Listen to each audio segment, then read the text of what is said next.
Welcome to the Have Mandolin Will Travel podcast. This is Wanting to Slap a Fool, a look at two Werthers. In March 2025, Opera Orlando put on the 1892 Jules Massenet opera Werther, an adaptation of Goethe's 1774 novel, The Sorrows of Young Werther. I enjoyed the production, and because I'm me, I decided to read the book. A haiku summary. Unrequited love. Book is great. Opera too. But Werther is a prick. Part 1. Background. The novel. The Sorrows of Young Werther is a tragic tale of unrequited love. Goethe's novel was an immediate hit, and it was quickly translated from German into basically every European language. Werther fever had begun. People dressed in Werther's blue and yellow outfit. It was one of 3 books Frankenstein's monster finds and treasures in Chapter 4 of Frankenstein. This isn't related, but Frankenstein's monster also quotes a poem called Mutability, which is written by Percy Bysshe Shelley, the husband of Frankenstein's author Mary Shelley. A neat meta-reference. Werther fever was so intense that the book was banned in places to prevent copycat suicides. It's a little unclear how many suicides there actually were, but it obviously doesn't take too many young men in blue and yellow clothes killing themselves with a copy of a novel in their pockets to set off hysteria. Goethe himself seems to have had reservations about the novel and its effect. He apparently revised it significantly in 1787 and allegedly added a poem to the beginning. Dearest reader, cry for him, love him, save his reputation before he is destroyed. Look, the eyes of his escaped soul are speaking to you. Be a dignified man and do not follow my footsteps. The text above is from a blog post by Jim Murdoch from 2010. I said allegedly earlier because I can't actually find the text of the 1787 version, so for now I have to take Murdoch at his word. The blog post is an interesting read, worth checking out. So is the novel worth the hype? I mean, it's not worth killing yourself over, but it is in fact excellent. The opera. French composer Jules Massenet adapted the novel into the opera Werther, with librettists Edouard Blau, Paul Millier, and George Hartmann. It premiered in 1892. I can't find too much on how it was received, but there are a lot of recordings of it, and it seems to be, if not a major part of the repertoire, a not uncommon one. Part 2. A summary of the novel. The Sorrows of Young Werther is mostly an epistolary novel composed of the letters Werther wrote to his friend William over about a year and a half starting in 1771. In the German town of Walheim, Werther, while escorting a woman to a dance, meets Charlotte, aka Lottie, and falls in love with her, despite her being engaged to a man named Albert, who is away on business. For months, Werther hangs about and becomes close with Lottie, her family, and Albert. His love for Lottie becomes unbearable, and he leaves to take a court position elsewhere in Weimar. After months away and one embarrassing, if bewildering to a 21st century American, social incident with the aristocracy, he returns to Walheim. He becomes increasingly obsessed with Lottie, and around Christmas time, after she tells him to leave for the last time, he goes home and shoots himself in the head with Albert's pistol, which he had borrowed. The end. Werther's voice absolutely dominates the novel, and I would probably argue he's the only actual character in it. There is an editor character who makes some footnotes throughout, and has ostensibly collected the accounts of what happened during Werther's final exchange with Lottie and the aftermath of the shooting, which Werther obviously did not write about. But other than that little piece of Lottie we get at the very end, everything else is completely filtered through Werther's perceptions. I wonder if that's going to come up again later. Part 3. A summary of the opera. The opera's plot, though distilled, is largely the same, but it has some small yet important differences. The timeline and a few of the details are fuzzier, but the biggest difference is in how the drama is framed. After a prologue of sorts where the bailiff, Lottie's father, sings Christmas songs with his younger children while Lottie gets ready for the ball, Werther shows up explicitly to escort Lottie to the dance. After the dance, which happens off stage, they return to her home at the end of the night with him hopelessly in love with her. She then gets word that her fiancé Albert has returned, and she sadly sings, "Yes, the one my mother made me swear to accept for a husband. God is my witness, for a moment near you, I had forgotten the oath that reminds me." Werther hangs about after Lottie and Albert are married, and both Lottie's sister and Albert try to cheer him up. Lottie later asks him to go, but says he should return on Christmas Eve. On Christmas Eve he returns, they sing for a while, and then she tells him to leave for the last time. Werther takes Albert's pistol, leaves, and then shoots himself. Lottie finds him and they sing a duet. Lottie sings about how she loves him. He dies. The end. Part 4. The Opera Orlando production. The Opera Orlando production I saw was part of their Opera on the Town series, where at least once a year they do a production in a real location rather than on a stage. Werther was set at Sidonia Mansion in Mount Dora, Florida. The 42-room mansion was built by Pittsburgh steel magnate James Laughlin of Jones and Laughlin Steel in the 1880s. It's been renovated a few times and was opened as a public historical site in 2014. Each of the opera's 4 acts were performed in a different part of the mansion grounds and used only the existing environment for sets. It was sung in English, as there's no way to do supertitles given the setup, and the music was a solo piano reduction of the orchestral score played by Nathan Cicero. The on-the-town performances are a smaller scale, so in contrast to a show in a big space, it's a pretty intimate experience. You can actually see the actors' faces and the details of their acting choices. Overall, the performances were well calibrated to the smaller setting. A standout example for me was Tendo Mamba's Albert at the end of Act 2, where Albert really realizes the depths of Werther's fixation on Lottie and the weird love triangle he's now in. A lot went across his face, and I really liked how he mostly composed himself when Lottie's father came into the scene. To the audience, it's clear that he isn't quite at socialized with father-in-law mode yet, but to Lottie's father, who didn't hear what we just did, it would have been convincing. There was also some ambiguity about whether he did manage to put it all out of his mind or he was just fronting. I had never heard any of the music from Werther before, and much of it was impressive and, perhaps unsurprisingly, really well sung. Lottie's Act 3 aria, sung by Chelsea Lagan, Let My Tears Flow, and the final duet between Lottie and Gabriel Preisser's Werther were both incredibly affecting and very beautiful. The crowd for these events is always game, and it was a fun environment, even for a melodramatic downer like Werther.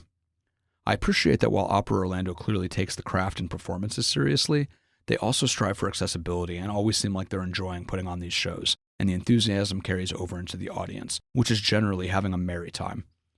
To quote the wife of Gary Simpson, who played Lottie's father, "There's some great baritone hair going on today."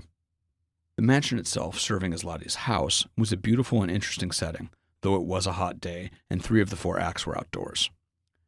Having Werther's suicide happen right on Lottie's doorstep rather than back at his apartment, as in the novel and libretto, does make him more explicitly a dick than he is in the source material, but if you told me that was a deliberate choice by stage director Grant Preisser and not an unavoidable consequence of the location, I would believe you. More on, I think Werther is a giant dick later. I don't know the opera well enough to pick up on how much this production may have tweaked the show, but the cast was smaller than in the libretto. The changes resulting from this were on the order of, I think the characters Schmidt and Johann were conflated together and resulted in no ill effect. In that example, both characters are purely expositional, only present in the first act and essentially interchangeable. I don't think they're even in the novel. If they are, they didn't make much of an impression. Overall, I really enjoyed this performance and would love to see this opera again. Also, after Werther shoots himself, there was so much blood that Gabe Preisser looked like he got lit up by RoboCop. It wasn't distracting at the time, but it made me chuckle later. Part 5. Novel versus Opera.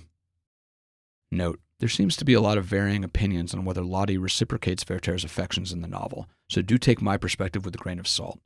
I think it's the sign of a great work that people can engage with it in good faith and come away with different takes. Note 2. Any quote from the opera libretto is from the opera arias database version.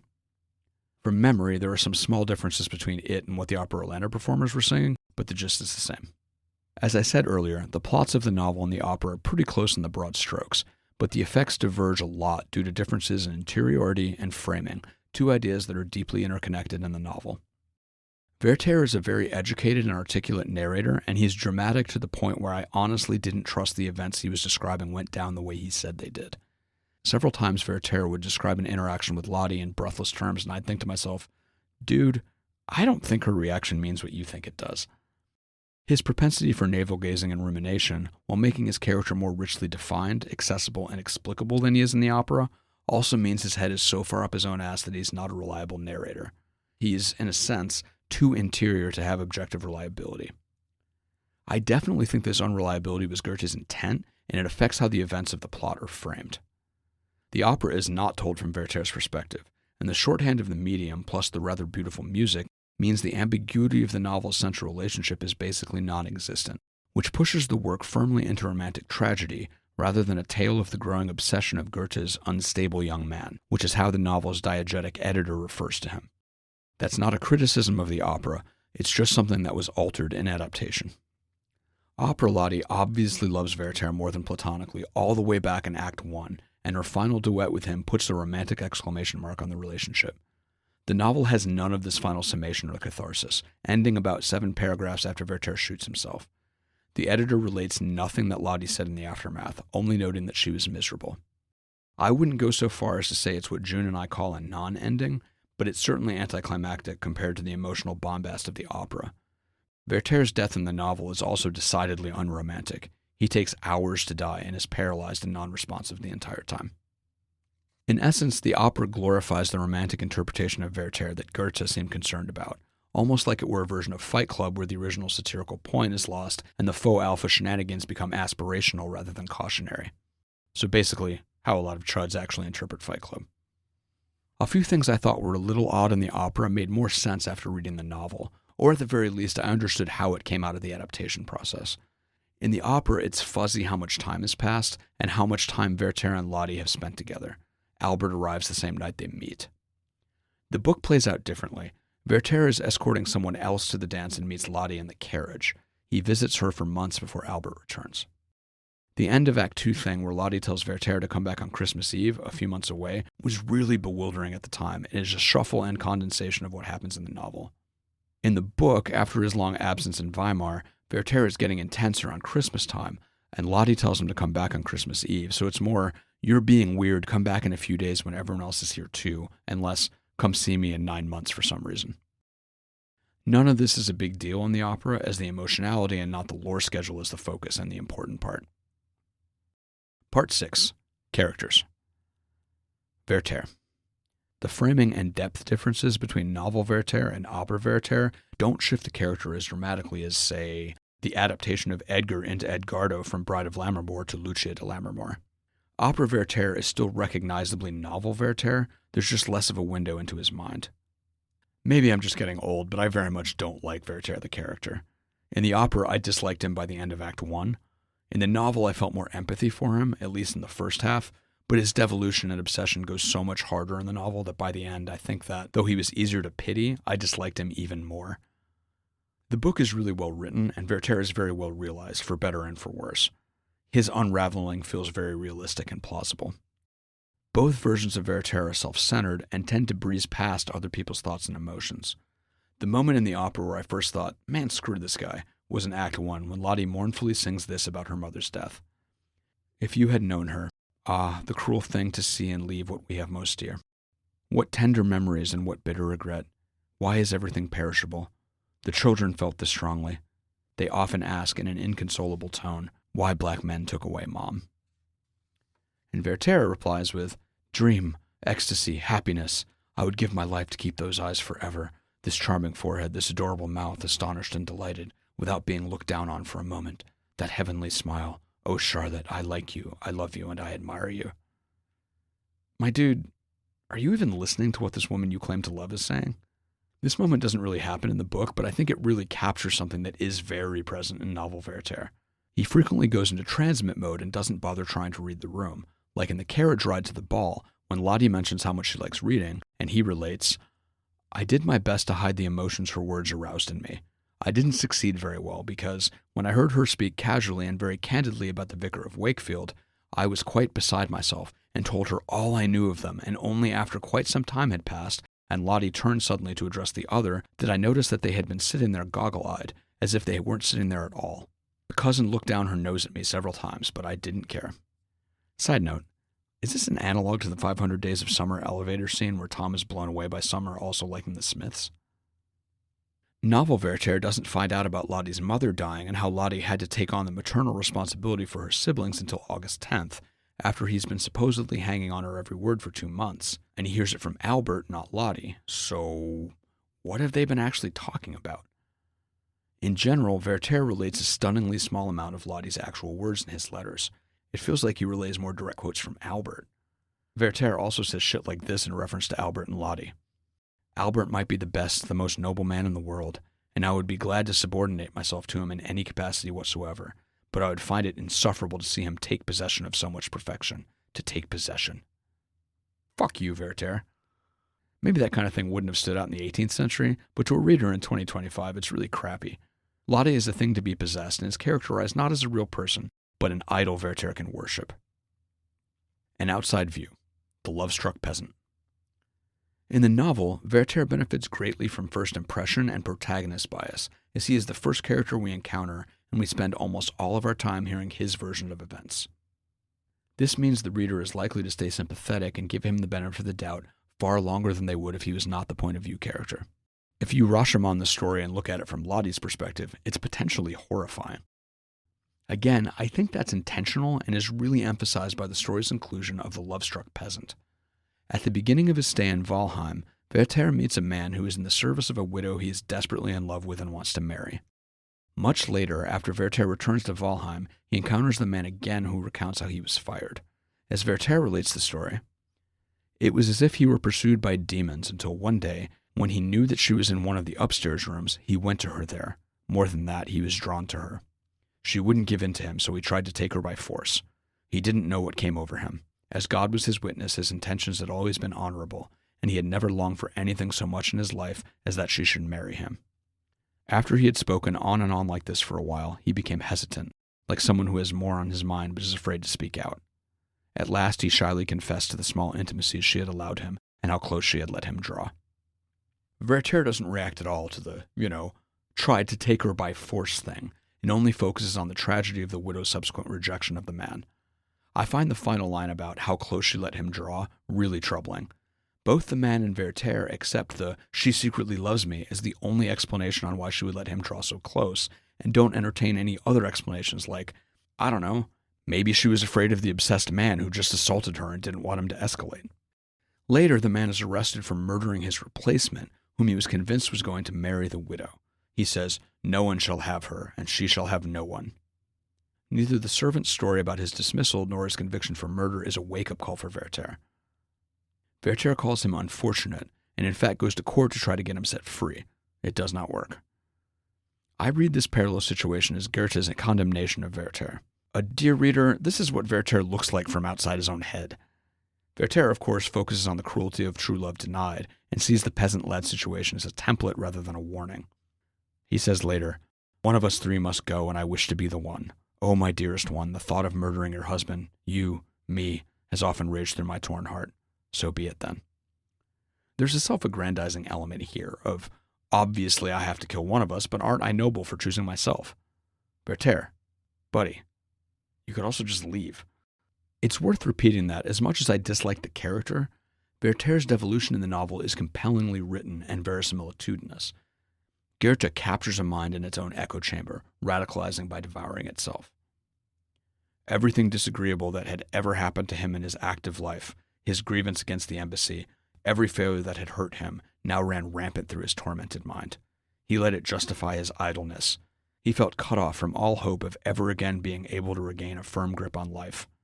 Thus he finally grew closer to his sad end, lost in a fantastic sensitivity and infinite passion, in the eternal monotony of a sad intercourse with the gracious and beloved creature whose inner repose he disturbed, stormy in the powers that were left him, working them off with no goal, no prospects.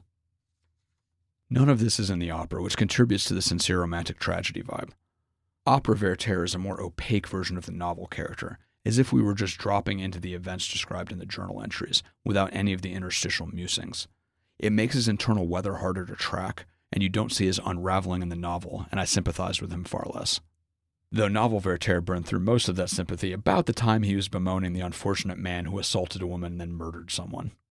Admittedly, an opera-goer less grumpy or more romantically inclined than I am might have more compassion for Werther because of how the opera handles Lottie. Lottie is far more present in the opera than in the novel. Sure, novel Werther talks about her a lot, but does very little to reveal who she actually is and what she feels about anything, especially given his narrative unreliability. Most of what Werther relays as direct address is her scolding him for being intense or saying things like, "For heaven's sake," she told me today, "please, I beg you, no more scenes like the one in the garden last night." Their interactions in the novel, filtered through Werther, have a great deal of ambiguity, and I often found myself feeling like she was distinctly annoyed by him. Opera Lottie doesn't really have this ambiguity, and her feelings for him are pretty apparent even at the end of Act 1, where at the first mention of Albert she sings to Werther the line I quoted above. "Yes, the one my mother made me swear to accept for husband. God's is my witness, for a moment near you I had forgotten the oath that reminds me." Both parts of this play slightly differently in the novel, where during the dance a woman waggles her finger at Lottie and says, "Albert," and Lottie only says to Werther, "Why shouldn't you know?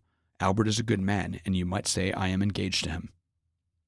It's ambiguous as to whether the waggling warning was because Lottie seemed like she was having too much fun or because Werther was.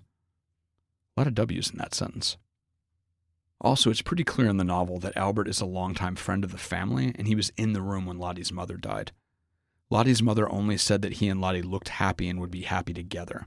He and Lottie already knew each other and were presumably close. It's not, I'm dying, promise to marry this dude you never met. In Act 3, Opera Lottie sings this: Werther, Werther, who would have told me the place that in my heart he occupies today? Since he left, in spite of me, everything tires me, and my soul is full of him. In contrast, novel Lottie in the equivalent section thinks, as relayed by the editor, if only she could have turned him into a brother at this point, how happy that would have made her. And then, when Werther arrives unexpectedly, without knowing what she was saying or doing, she proceeded to send messages to 2 of her friends to come at once, anything so as not to be alone with Werther. And of course, in a scene with no book equivalent, the opera versions have their lovely and impassioned duet as Werther is dying. The opera, then, affirms Werther's version of events and his hopes about Lottie's feelings for him. The novel is orders of magnitude more ambivalent.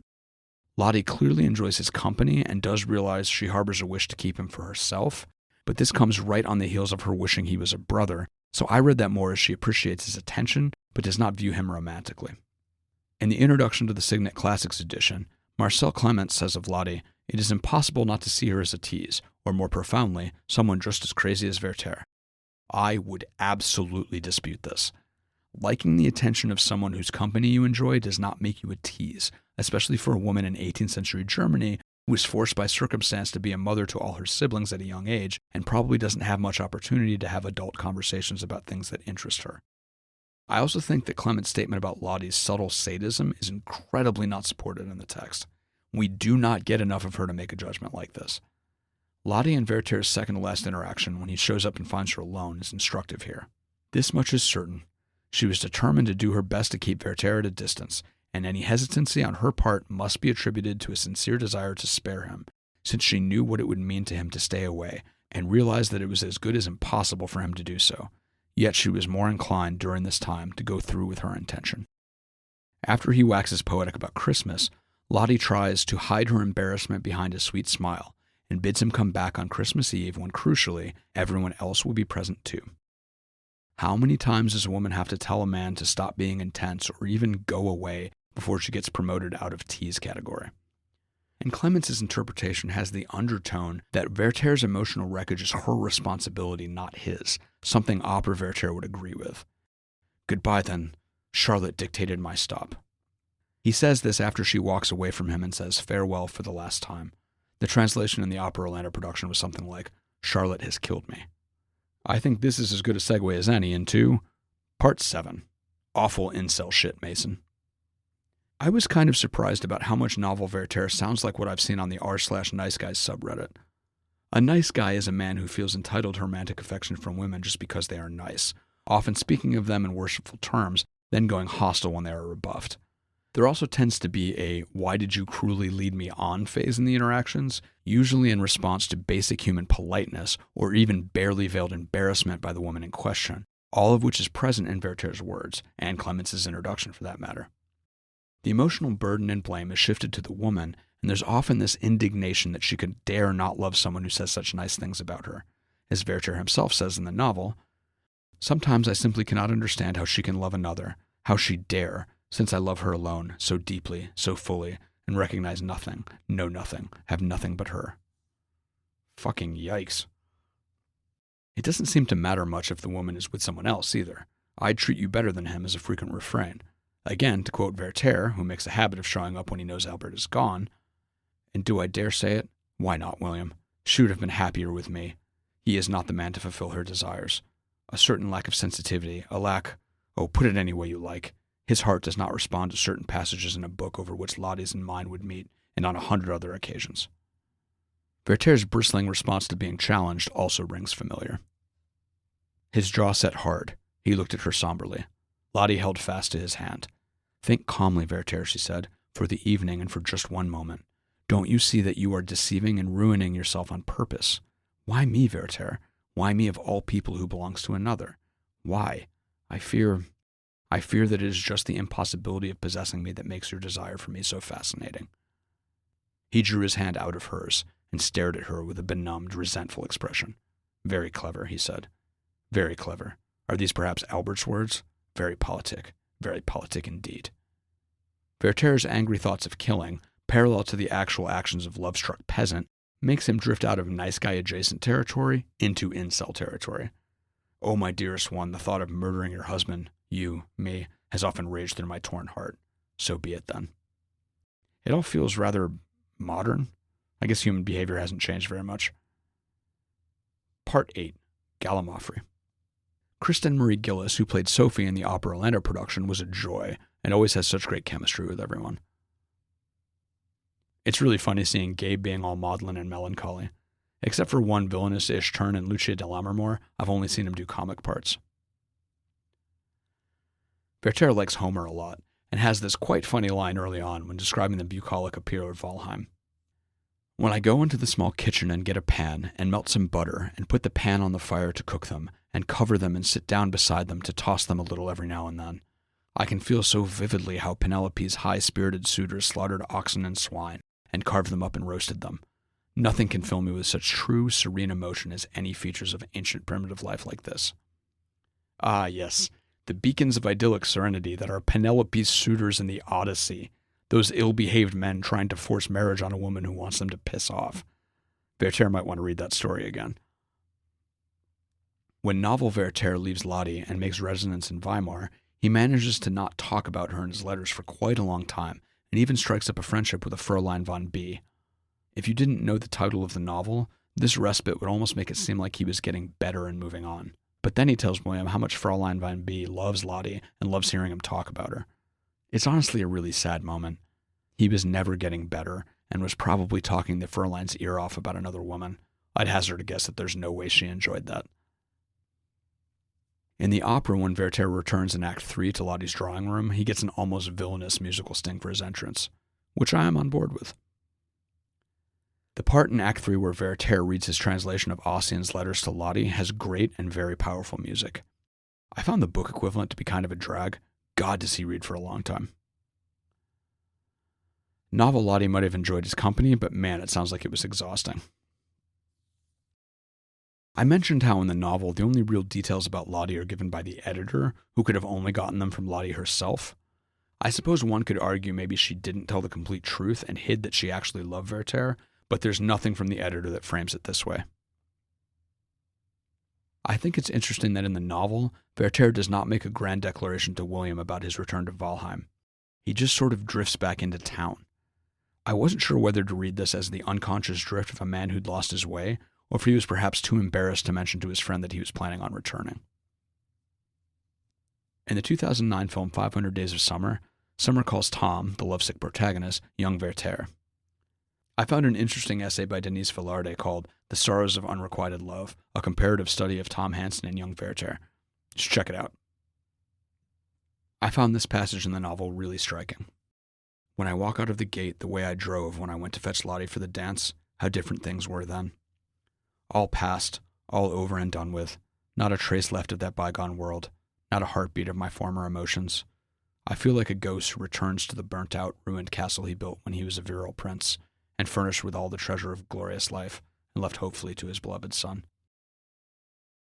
Part 9. Conclusion. Man, screw Werther. But yeah, The Sorrows of Young Werther the novel and Werther the opera are both really good and well worth checking out. Now that I know the story it's condensed from, I really want to see the opera again and see if I react to anything differently. The novel is extremely well written, paced briskly, and is relatively short at around 120 pages. I would recommend it with no hesitation, and I would definitely be curious to hear how other people interpret the events. To any interested parties, the novel is certainly easier to experience, but Opera Orlando did recommend the 1985 Prague Symphony recording, starring Peter Dvorsky and Bridget Fassbender, available on Amazon. But be a dignified man and do not follow in Werther's footsteps. Originally published April 30th, 2025. This has been the Have Mandolin Will Travel podcast. I'm Matt Giuliano, and I hope you've enjoyed this piece. Check out havemandolinwilltravel.com for a closer look at some of my other projects and to hear my music. Cheers, and happy listening.